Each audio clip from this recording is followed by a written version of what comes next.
Hey everybody, welcome to another episode of the Dream Big podcast with Bob Goff and friends. This is your co-host Scott Schimmel. I'm here with Bob Goff. Hey everybody, it's been a great week and I'm just really happy that we get a chance to talk about some issues that are really challenging sometimes. Yes, so who do we have on the show today? It's my friend Jason Petty. Most of you know him as Propaganda. He's a musical artist. He's a rapper. He's a poet. He's an author.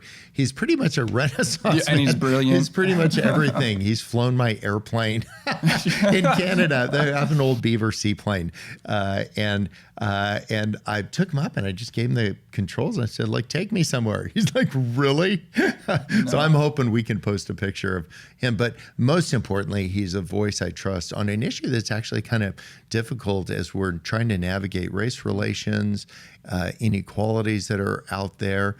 Somehow he has been a voice that I've not only listened to for years and years and years, but he has profound not only insights, but also lyrics to back him up. And more important than all of that, life that backs it up. Well, we're in this context of dreaming big in this episode, dreaming big for your community. We know a lot of you deeply care about what's going on in the world today. And there's different definitions, right, of being a good neighbor. One idea would be you take care of your own lawn, you take care of your own house, you take care of your own needs and problems. But the other definition is you actually look out for the interests of others. And when that happens, you get a little bit messier. It gets more complicated. Yeah, that was Paul talking to Timothy. He said, I don't have anybody like Timothy. He takes a genuine interest in people's welfare. And Philippians 2:20 is a great verse if that's your thing. But what I want to do is wherever you're at in your faith expression or understanding, I just want you to know that you're just so invited to a conversation about working out this issue that is just going to surround us every day. And it's about how do we get along with our neighbors, and then particularly when it comes to race relations, how do we do it? And so listen in as we have a conversation with a good friend of mine, Propaganda, and some of the things he has to say about navigating these difficult issues in our life. Hey, everybody. Thank you so much for joining us. You are in for a treat.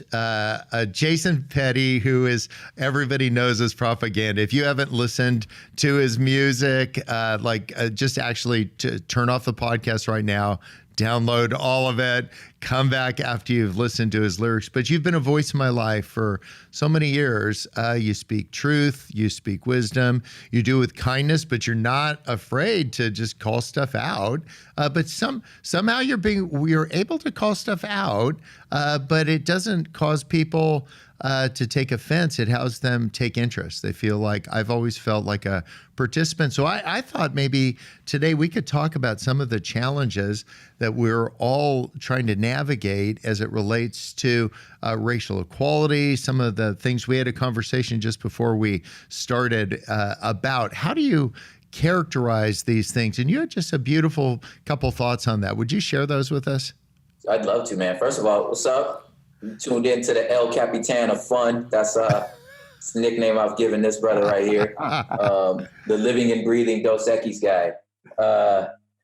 So basically, I'm borrowing some of this language, but it's just this idea of you have this orientation where you start, sort of understanding the world around you, understanding who you are, what you believe, how you want to navigate the world. And then you have this where all that comes crashing, right? The deconstruction part, you know what I'm saying? Whether it's a deconstruction of the death of your idealism or just the realities that the world is not what you thought it was, and how that, is a moment of crisis, a moment of wilderness, to borrow sort of Judeo-Christian language. That's our wilderness times, you know what I'm saying?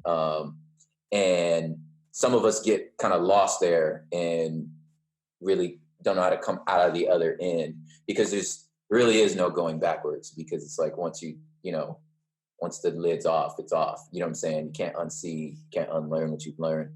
But then there's the process of the reorientation. How do you come back into the world or come back to a place of not in constant crisis. So it's like for the what I like to call that is like this is imagining a new world, like um, how to shape sort of the environment around you, um, in terms of what you've now learned in your sort of deconstruction process. So that's kind of the way I think about a lot of things. Yeah, the when you were talking about you can't get the lid back on, it made me think of that mythological Pandora's box, and that when you open that, then everything floats out. But the one thing that's left in Pandora's box at the end is hope. And so when I think of you, I would say your hope. And how is it that you have navigated the tensions that surround this? Because there's a lot of pain, there's a lot of history, but there's a lot of people that are trying to interact with this thing that's on the news every day, and it's in their neighborhoods. And how do we move from observer to participant? I think that'd be the clearest way, because we need less people taking notes and trying to understand, but to actually be a player coach, to say, hey, I may not get this right, but let me step onto the field. What would be an entry point? Man, that's great, dude. I think an entry point is like, in some ways, there's the reality of like, like if you take like the swimming pool motif, like there's no right way to get in. You know what I'm saying? Like you just got to get in the pool, and slosh around until you find your feet, right? So now, having said that, it's plenty of us that are already swimming in these waters. So I think there's one way to think about it. It's like you don't get in thinking you're going to reinvent the wheel, thinking that you have solutions or that somehow are immune or had no participation in the culture or the context that we exist in. Like, and there's this part, I think, especially when you're navigating sort of like geopolitical issues, racial inequalities, gender inequalities, whatever the case may be. And I can only speak from a particular sort of intersection, but like this idea of like, I want to otherize, because the idea that like I have either helped create or benefit from inequalities is like unthinkable. You know what I'm saying? Like, so I want to separate myself from that reality, but I think to me, the first step is like, man, you gotta let that go. You know what I'm saying? Let go of the natural instinct to try to, defend yourself. You know what I'm saying? Like, I think in some senses that would be our first step. It's just like, okay, it is what it is. We are what we are. What am I going to do? What am I going to do about what's happened already and what I might have inherited? Wait. I mean, what can I do about that? What I can do, we'll say it again. No, go ahead. What I can do though, is I can listen to the margins. You know what I'm saying? I can, and understand sort of the sphere or the universe I exist in and what's already sort of at my fingertips. In one example, I think I'm assuming there's a good possibility there's a good amount of your listeners are parents, right? And in some ways, that's like our first wave of participating in imagining a new world is I don't know how one would handle sort of discipline or correction. You've led me in a lot of these ways. It's just like this idea of going, my kids are going to fumble through things. What's wrong with being gracious with them? Like, what's wrong with, do you like, what's so bad about that? What's so bad about not thinking all interactions with my children are power motifs or power struggles, where it's just like, I have to exert my authority in a way that's, almost leans toward this sort of like empire and subject, mentality. Like, I don't have to treat the world that way. You know what I mean? Like, I don't have to think of the world in terms of scarcity and just like, there's only so much resources to go around. So if I don't hoard what I have, then there won't be enough for me. Like, I think a good way in participating and imagining the world is just not thinking like that. There's plenty. And it takes a little bit to unwind that. First, you have to understand. We were kind of talking about being in a huge shopping center, and there's an X that says you are here. So it's understanding where you're at and then finding out where the edges are. I could admit that for myself, sometimes I hesitate to participate in a conversation because I just feel like I'll be corrected, or I'll be told like you've got it all wrong, or there'll be kind of like a shame that comes with that, like you don't really understand. And so I think there's a lot of people that hang back. Can give me some tips for people to enter in. I know what I do. I get 100 calls a day, literally. And I answer the phone and I pick up a pen. And I'm thinking, I'm coming to learn, not to teach. Exactly. There's your answer. Yeah. There it is. You're a learner. I am privileged to live in a house of all female energy. Yeah. The house is all girls. And that's a lot of energy those women have. They are go for it, top to bottom. Oh, man. And then don't let them have any friends over. So friends over, it's just like, I have learned, just to kind of like, number one, every conversation isn't for me. You don't need me to participate in everything, you know what I'm saying? But when I am invited in to, like you said, just grab a pen, and sort of let them lead the way. And so I think that your understanding, like you said, is that's the trick. It's like, you be a listener first. And when it's time for you to raise your hand, you'll know because you've been listening. And then maybe a word of advice and caution to our friends that are whatever topic it is that you're very knowledgeable on. There's a great verse. It's in 1 Peter. It's like making a defense for the hope that's within you, but to do it with kindness and respect. And there's something about that I would kind of caution myself first.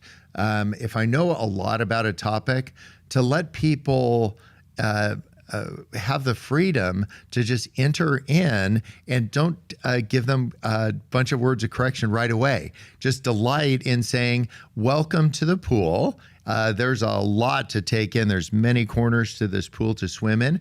Where do you want to start? Do you want to start in the high dive, the low dive, the wading pool? Just tell me what's your preference. It's like you could go Starbucks. Do you want to go tall, grande, or venti on this? Because if you want to just go tall, I don't want to go venti on this thing.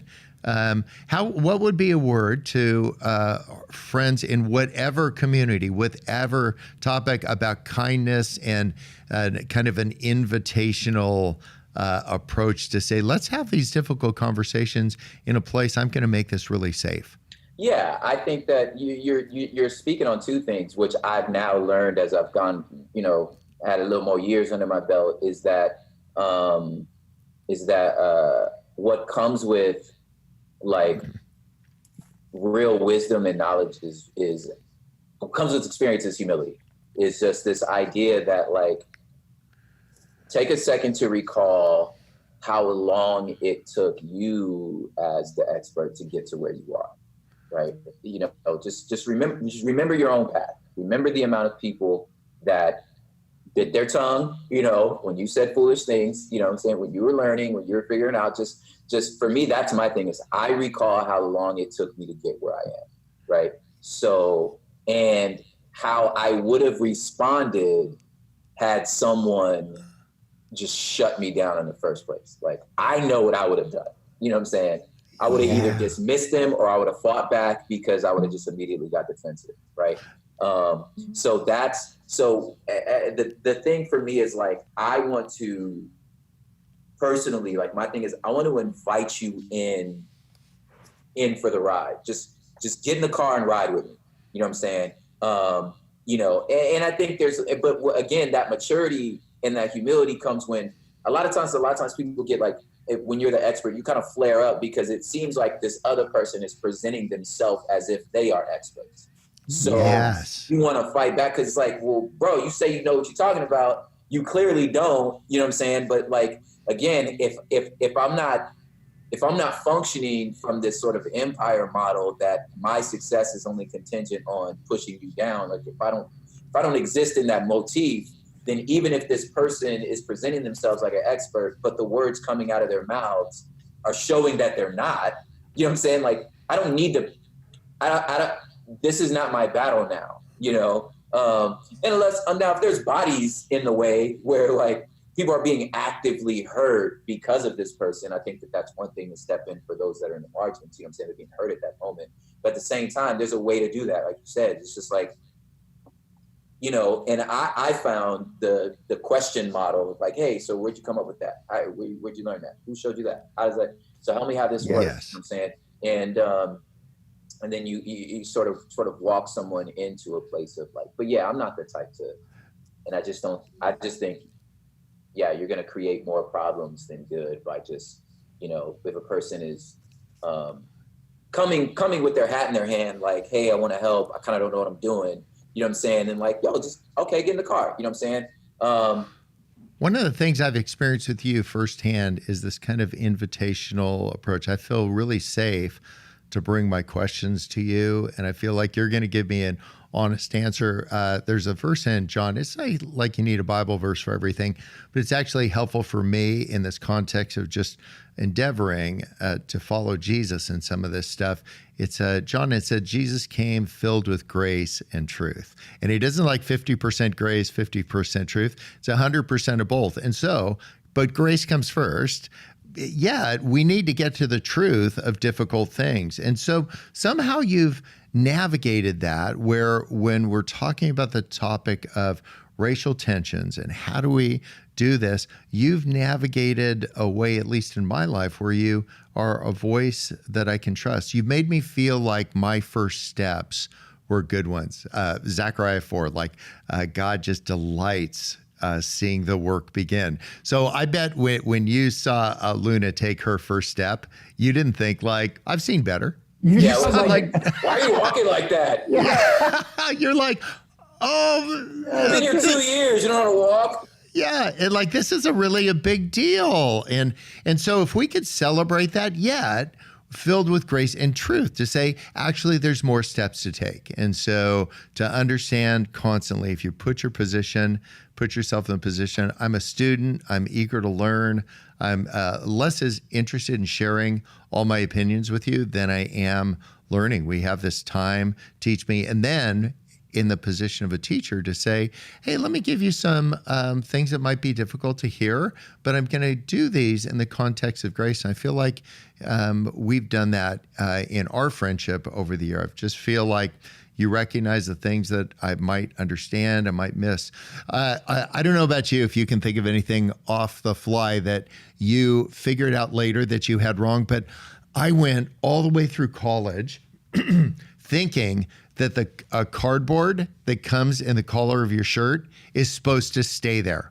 I thought that's how the shirt collar stays up. And it went through quite a few washings, and somebody didn't make a big deal about it. They didn't say, what an idiot. What they did is they put their arm around me, they grabbed the little shards of cardboard that were left, and they pulled them out behind my back so nobody would see. Isn't that a beautiful thing? That's grace and truth right there. To say, when you've got to apply that analogy to what we're getting right and wrong about this conversation about race relationships and all that. Yeah, absolutely. For me, there's plenty of things that I can think of, like things I didn't understand about how sort of identity was formed and understood. There were, you know, I'll give you a funny analogy, is the idea that like I had no idea that like spaghetti had meat in it. Oh, you're kidding. You just got like the spaghetti stuff there. It was all just sauce. No sauce. Meat. And you just like, we made the bottle last longer. So you just add a little water to it, you know, you just, you know what I mean? And it was, so I only eat spaghetti because my mom made it, you know what I'm saying? And then one day she made it with meat sauce. And I was like, what are you doing? This changes everything. Yeah. She's like, no, that's how it's made. And I was like, no, and I almost preferred, I was like, this is weird, man. Why, what is, what's wrong with this? You know what I'm saying? Like, I just didn't know, you know? But it was the exposure. It was, for me, it was like, you don't know till you see it. You know what I'm saying? So I have found, you know, I grew up in a very diverse environment, like understanding so many different cultures, so many different spaces. You know, when in any direction, I can pick a region of the world and go have a meal because I'm from Los Angeles. So you're like, I mean, deep cuts, like you want some, I mean, there's a little Bangladesh here. So we could go get a Bangladesh, it's just 2 exits down the highway. So realizing that everyone didn't grow up that way, right, was a revelation to me of, you know, the idea of a monolithic culture. Like, I did not know that existed. I thought all of the world understood all of the world, right? So in my sort of process of, like you said, becoming a better teacher, and becoming more gracious to those I'm talking to, was realizing, you know, everyone's dad wasn't a civil rights leader. You know what I'm saying? Like, so you don't have the baselines I have, right? So so I don't get to quickly just jump to, oh, this person's ignorant, this person's this, you don't know this. It's just like, man, okay, remember your baselines. You have a very unique upbringing, and just accepting that I was not the norm, you know, and allowing for somebody else's to learn how to get into their shoes and understand their starting points, what they've been exposed to, what they understand, how they see the world, and just like massage from that place, and then see that there's actually benefits in where they came from. Yeah. Yes, I think people are trying to find their voice and how to use it as well. And so realizing when my kids were growing up, when they would test a boundary, they're trying to find the edges, and they're trying to find their voice in this, and that you could give them guidance. I know I've said this before, but wearing my neighbor's Boston Red Sox hat as a tribute to her, because I just told her I would wear it for the rest of my life when she went to be with Jesus. But when you get to New York City airport, they're actually, Kennedy, people are going to hiss at you because they're rooting for the Yankees, but they don't know I'm wearing my dead neighbor's hat. And they would feel so bad because they don't know the guy under the hat. They don't know why I'm doing what I'm doing. But if they realize that, they'd see the beauty in it. And I think if we could just be in the difficult conversations that surround race relations, to realize that we don't know the person under the other hat, and to take a genuine interest in them so we can have the conversation. You figure out the guy under the hat, then, you know, I bet there's some people that might meet you for the first time, and if they've been grown up with military haircuts their whole life, that's what a haircut looked like, they'll see a lot of dreadlocks, and then they'll go like, oh, wow, conversation's done before it started. They won't take a genuine interest, like, tell me about this. Like, wow, you're rocking those. Even if it's outside your experience, if we could find that point of just curiosity about where somebody's coming from, it makes you a terrific teacher, somehow spinning it, which Jesus was always doing, to say, let's make it about you instead of me. Like, tell me about why you're watching from a distance. Just getting to know the person under the hat. Well, tell me this. I know you have, for the listeners, there'll be resources they want to find out more about you. I know I listen to your music a lot. And we've actually had some fun mischief together. There was a like impromptu concert that you did in an inlet in Canada and just blew everybody's minds. I think we put it together 10 minutes before it started. And what are resources that are out there that you can point people towards? Your resources, any others that come to mind? So there's a ton of like podcasts I'd start first with, you know, and then go to books, because, you know, you understand. Yeah, I totally get it. Yeah. So obviously on my own podcast, The Red Couch, with my wife and I, where we talk about a lot of like sort of intersectional issues, from politics to pop culture, just kind of same thing, just navigating these waters. There's The Truth Table, my sister Kimini, and just it's amazing Black women that are these theologians, educators. They're just brilliant. One of my favorite books is it's called The Sacred Canopy. It's just about this guy named Peter Barger. It's pretty dense, but it's just about the structure and formation of culture and how the sort of the origin stories that we tell about ourselves kind of create the worlds that we exist in. So let's learn to tell better stories about each other. It's incredible. It's actually the basis for a lot of my new work.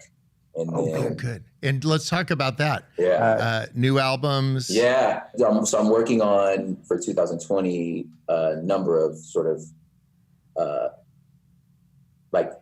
small, 4-song suites that go along with a book of sort of poetry and short story that's around the idea of like imagining sort of a new planet. Like if we could start this planet from scratch as a civilization, like what would we want it to look like? Like, let's just start over.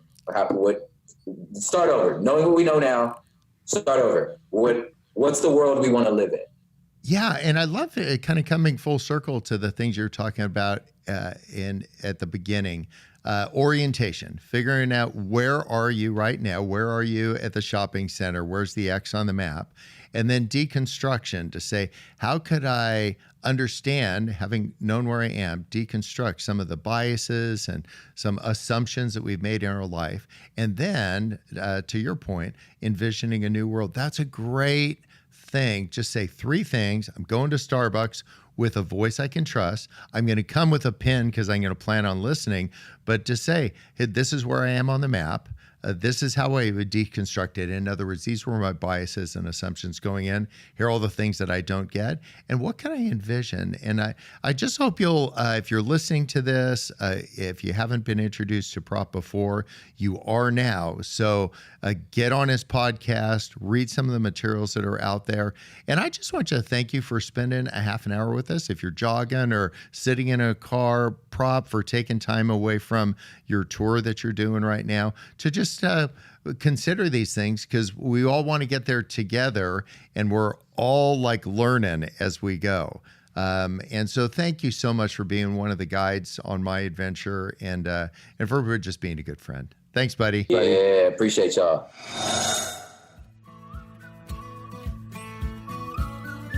Maybe 2020 is your year to discover the clarity you've been searching for, something that would organize your entire life and give your life meaning. This month, we have a free interactive workbook that you can download through the link in the show notes that will guide you to take that first step towards clarity.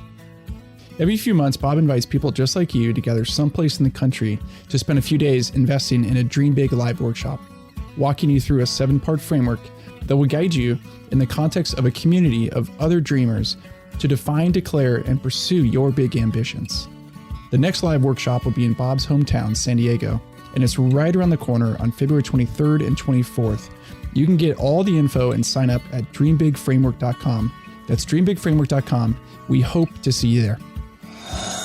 Okay, so now I'm convinced not only is Prof an amazing musician, he's a wise, brilliant guy who's getting involved in communities in such a way that's challenging me to see better, see more clearly what's actually going on. Yeah, his part of what he does so well, he can make a really big room feel like a really small room. Yeah. He can make a really contentious set of challenges that we have as a society seem doable. It's like I always leave a conversation with him filled with hope. Yes. But he speaks the truth. He isn't going for the lowest common denominator. He's going for the greatest truth. And I think if we continue to aim for that, as we were talking about before, aim to be students, not teachers of one another, but really saying, how can I stretch? And then most importantly, what's my next move? I don't want to agree. Your next move is not to agree. Taking agreeing off the table, but to say who's somebody I could have a conversation with. Maybe it's another ethnicity, another background. To say, hey, I came to learn. Tell me 3 things that would be most important to help me understand you better as a friend and understand what are the things that I could do so that we could be more in a position to take a genuine interest in each other. What am I missing? Yep. And how can I be helpful to you in getting the things that you're looking for? Yeah, before you understand what the issues are, you have to look at them. You have to see them. You have to listen. And I know it's tempting for me in my life. When I've seen issues, when I've seen problems, I want everyone else to see what I see. And what propaganda is talking about is be patient with people. As you see what you see, invite them into helping them see what is actually really going on. Yeah, and then don't do what you might be tempted to do, which is back away. Yes. To just be like all this noise. Don't listen for the loudest voice. Listen for the truest voice. Get a couple true voices around you. But stretch yourself. Not just people that agree with you, but people who have something to say that would help you on your journey, because we take people further when we've gone further. Yeah. And it can be, it'll be stretch marks, not bruises, Right. that it's going to leave. Well, that's what you said in that conversation with Prop. I'm a student. I'm here to learn. What a beautiful sentiment. What a commitment to keep learning and being open. Well, you guys take the next step. You'll know what it is. Thanks for listening in.